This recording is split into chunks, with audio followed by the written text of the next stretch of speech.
Okay, ladies and gentlemen, welcome in the third game between Daax versus Vandelay. In the top, we got the green Zerg player, it's Daax.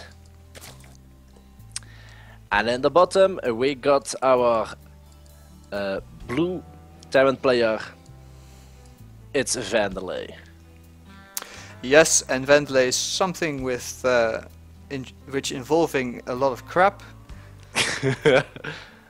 Oh, he is in some pain. It's it's an office worker thing, but or a gamer thing, I suppose. With those nice, comfy rolling chairs, and you put your feet under it. Not the best. But let's see what he transitions. Wait, I had the sound on. Oh. I was better than I thought. But yeah, let's see how he transitions out of that painful situation into some great StarCraft. What are we seeing up till now? Just going back to a more standard looking play. One Rex going down, no gas taken, and Daax will also... 15 hedge? No. No. Then he's going to... And is he building another drone? Will he? No, he's going to take it anyway. No, we won't ask how that's possible. But yes, hatch going down. So looking at last game, yeah, it just looked like Daax was behind from the get-go. Couldn't defend that sweet 2x play from Vandelay. And now he does send out an earlier scout, which is why we got confused just for a little bit. But the scout's really to make sure, of course, that nothing similar happens again.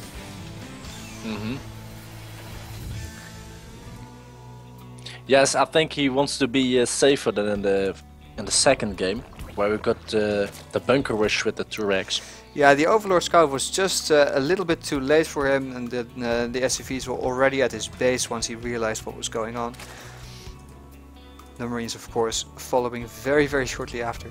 But command center going down, and will we see a gas or more barracks? That is the question. And I'm suspecting some more barracks then. Oh no, actually I was wrong. 2 gas at the same time. So we'll see starport, not starport, just a factory with Hellions, and maybe then a starport with Banshee. Here again, just putting some pressure on Daax with just one Marine. Yeah, very nice as he retreats though, because you will lose the Marine, but really up until yeah, the 5th or maybe even 6-minute mark, the Marine down the map will be quite safe from this build. Now only speed starting, so it will be 2 more minutes before that finishes. Command center down, morphing into an orbital. This is all really usual play. There we see the factory and the reactor immediately. So a very standard mech opening from Vandelay, which of course is actually quite nice against a lot of Zerg openings. Yes, that's true, and let's see what Daax is going to be up to. Yeah, I mean there's basically, well of course there's a couple of opportunities and responses for Zerg, but he can really try a risky economic play, taking a little bit of a quicker third. Of course he could try to punish the Terran player with some roaches, as the Hellions won't really do too much against him. But yeah, I don't really see him doing that quite yet. So yeah, I don't know. What do you think, OD?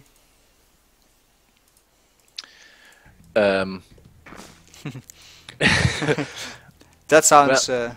Well, let's see. I know I was just watching to the Marines in the third of Daax, but they didn't do anything. They were just scouting right there. And let's see, he's going to put another tech lab on it. And again, the supply depots in front of the bunker. I kind of like that. But Daax is going to push out, and he's actually denying the harassment of Vandelay. But he will soon see that the bunker is quite nicely surrounded by... The supply depots really paid off there. I mean, of course, the Lynx not being able to get into the main base as well. Those helis just run around the rosy, or what's that expression actually? Well, I don't know. Doesn't matter because the third is down, and that's of course what these Lynx did achieve. No pressure on the third, but Banshee coming, no cloak though. Getting a stim instead. I actually. Is he like only on 1 Rex? You gotta be kidding. Yeah, no, it's just 1 Rex. So it's like a expansion 1-1 build. Yeah, and I guess though with Stim coming down, he will add some. Oh, look at the top there on our watchtower. Something's happening. We see oh, the Hellions being, one Hellion is being surrounded. One Hellion went down there, but the Banshee, will they get actually the other Hellion? No, very nice micro there, and actually a lot of Lynx went down there compared to the losses for Vandelay. Of course, the Lynx don't really cost too much, but you can already see a little bit of difference in the units lost up. And the Banshee not daring to go in. I like that because there's 2 queens there, and of course no coming down. But there we see more barracks being added on, and now the upgrades for bio really coming in as well. Yes. So it's going to be a 1-1-1 transition into a bio. How do you call that? Yeah, it's a just stacked up, and bio, now he's going to do some bio stuff. That's quite nice. He built some Banshees, and now of course one opportunity is to put down some more factories. The third of. Yeah, you're actually right. Let's see how many drones he can get. He's got already 6 kills. Corporal Banshee man, but now a queen is firing, so we'll need to get out of it. 10 kills though, Sergeant. I think they have some nice system for ranking up those units, because well, if you wait for the mail, it will take a while. By the way, I like the fact that Vandelay made a Viking, but in my opinion he needs to use it. Just put it on patrol and fly between the bases. You can see at the south there's a free overlord, which you can pick up. And yeah, there's some for free kills to make. That's true. But yeah, as I was about to say, of course, as a Terran, you can follow that opening up with a lot of tech. But you can also just switch these the starport back to a reactor and start building manufacts and adding a huge bio army with some tanks, which is what Vandelay is doing. And yeah, I like that as well, because it gives Terran the ability to move about the map just a little bit earlier, put on some more pressure. But Mutalisks are going to be done. Yes. So let's see what he's going to do with that. I hope he's going to manage them quite well and do some economic damage, because he's going to use them for harassment anyway. Yeah, it's just Ling Muta though, so these Marines will do quite well against them. Of course, if they can manage to actually deny some drops, that would be great. But the Mutas are flying straight into the base to try and do some damage. But Vandelay also spotting it. Marines there get killed very quickly. Yes, and I like the fact the Viking of Vandelay was clearing the way for the dropship, so that no overlord saw the drop. So this drop is quite a surprise to Daax, and let's see how he's going to respond. Yeah, and all this army is across the map now, either in the main or at the third, trying to do damage to the economy of Vandelay. But now is Stim in with Marines, and yes, Vandelay recognized that not all his Marines are out there. They were lazy, sitting around in the dropship, saying, I quite like it in the air. But actually, can they get the Spire? That would be enormous, because his upgrade is going down and the Muta's full.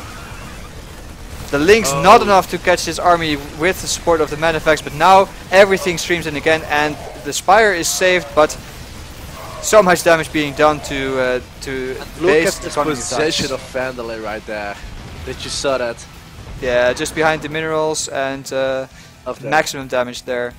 Yeah, and actually I think we missed something at the third base of Vandelay, because there was an attack with some Zerglings, I believe. Well, we didn't miss it. Yeah, it was there.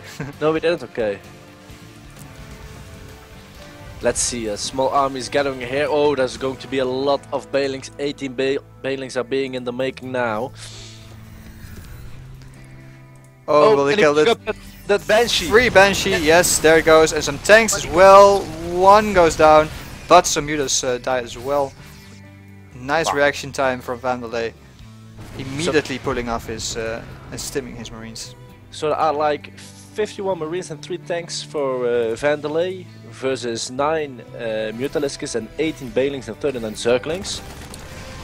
And look at how close the 2 players are in work count as well. Of course, if you add in the mules, that means that Vandelay has a bit of an advantage in the economic department. But there goes in the Banelings, the Lynx, some huge hit, one huge hit goes down, but a tank there as well, very nicely positioned, and putting down, yeah, pulling just back all these marines through the gap in the supply depots.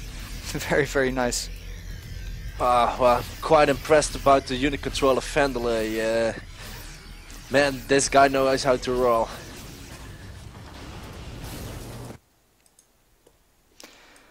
More Banelings being added though. Of course, you see the supply dwindling just a little bit. Daax is adding in infestors. Those will be out in about 2 minutes. But you see that Vandelay is also going to be, yeah, and he's going to be ahead in the upgrade count in a bit as well. And really, if Daax continues to do these kind of attacks, they will get weaker and weaker. He saw the drop, by the way. He saw there was a Zergling moving. Yes, very, very nice spotting. Coming.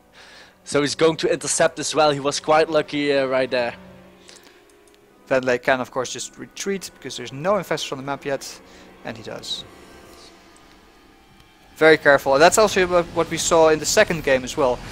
Vandelay is just so careful about keeping his units exactly where he wants them to, positioning them nicely, retreating against the Banelings, not overcommitting anywhere. Actually, he could have been more aggressive in the last game even, but didn't matter because it was quite convincing play. And those won't do too much though. Talking about being careful, Daax is trying to save his Banelings there. Nice. Oh, and there's also an army coming to the natural, and also a big army going to the fort. Oh, nice. Look at that pickup, and that's just the diversion that he needed because the entire army is out of position to defend the fort now. And that is a very, very nice play. Of course, the Lynx streaming in now to catch the tanks just at the back, and that is nice. From behind and from the front. And that was a nice surround, but no, nothing will stay alive here. That's it for these tanks. Only the medevacs surviving, but a third is under attack as well. Economic damage being done. Nonetheless. Reinforcements coming. Of course, this creep hasn't been cleared out, so Daax sees everything coming, but can he do something about it? The Lynx streaming in while the tanks are unsieged, but they can also be picked up by the medevacs that are in position. 1 tank though. No, actually there's a 3rd medevac. But you know, just look at it. Daax, his hive just finished. I think he's going to go to 3-3 soon, and then he can transitions into Ultralisk. Oh, he's going for brutals. Yeah. But he has problems with his lava. He's got no lava yet. He needs queens to inject. There's a queen popping out. Yeah, and this attack actually never got fully cleaned up. Now some Lynx do poke at the 4th here, but 1 Lynx burrowing, that's nice. But the scan will fix that shortly. There it goes. And finally this gets cleared up, but look at economic damage done. 39 workers killed for Vandelay. And if we look at the unit count, well, it's 62 drones against 60, so his unit production has been very, very good. But this, this army positioning and getting the entire army of Daax out of position to attack the 4th was a really nice play. But I really like the response from Daax as well. Oh, wow, sending nice out his Lynx. He loves this round. Yes, and actually the creep is getting more and more for Daax, and that's a very good sign. Because there's this saying, if the Zerg has more than half of the map spread with creep, you cannot win the game anymore. Really? I haven't heard that actually, but... I just made it up. That may explain why I haven't heard it before. But let's see if you're right then, because that of course would be awesome if a saying is not only cool, but it's also correct. Investors now now being added in, and Broodlords, so a huge tech leap actually from Daax going from just Lings and a bit of Mutas to this late game army. But it's not the cleanest transition, but well, Daax has got 2 Broodlords, and Vandelay only has got 1 Viking, and he's not building any more Vikings yet, but he's building starpods. So soon, I suspect he's going to build more Vikings. Yeah, those Vikings, or the starports rather, will also really be nice play here, trying to keep the creep on the Zerg half of the map. But perhaps Vandelay does know the saying. But the starports, well, now he's adding in Vikings. Very nice. Usually you see the Terrans adding some starports just to make sure, and then if they see any inclination of Broodlords, then they immediately start to produce them, and that's of course what he saw. Yes. I also like the fact he's upgrading the building armor. You know, Vandelay. His structures are getting more armor, you know. Yeah, that's a quite nice touch. Yeah, against these Zerglings as well, and the Broodlings. Okay, let's see. Well, Vandelay can harass in two places at the same time, but meanwhile Daax is going to engage at the 4th base of Vandelay, and let's see if he's going to do. If he's going to test the double task of Daax, because he can drop, and he will drop at the 4th base. He was waiting for this. He was waiting for this. Well planned by Vandelay, and meanwhile the attack on the 4th base of Vandelay is going on. And let's see, is he going to? Oh, he's going to do so much damage with that drop. But I want to see the battle at the base of thing. Yes, let's see what's happening over there. Dolls are going to take care of the Marauders of the Corruptors. Yeah, and this play has been cleaned up, and look at the 4th, it is falling now, and the Vikings did so much damage to the Broodlords. There weren't any Corruptors to deal with it. Now there are, of course, but they were too late to save their brethren, and now these Corruptors fly over this Marines and Marauders, but the 3rd is down as well. More drops, but it wasn't actually needed anymore, but well, Vandelay is just everywhere, man. That didn't went the way Daax wanted it to be. Definitely not. Link streaming in to clear up yet another drop, but 2 bases for none. That is not a good trade. It's actually no base, because he's mining from nowhere right now. Yeah, no, I meant so he traded 2 for 0, but he has nothing mining. That's correct. I mean, this single mineral field, just 100 remaining. Yes, it looks quite, you know, the sky is getting black for Daax. Yeah, and going up 3 games in a row, that really hurts. Of course, it happened to Patches this Monday. We should ask him how it feels. You're being sarcastic. But but yeah, no, this is just such great play from Vandelay. Yes, the double play was really what did the trick. The drop at the 4th. It was a very nice move, and this Marauder is very happy to see that there's no base here, and actually Vandelay taking the base. Wow. He's going to be up 2 bases against the Zerg. You don't see that often. Oh, poor Lava, they're going to die off creep. No, they're on creep, but 1 dies nonetheless. No. Oh yeah. Okay, and the army of Vandelay is moving in for the final blow. Lots of Thors, Vikings, everything is there.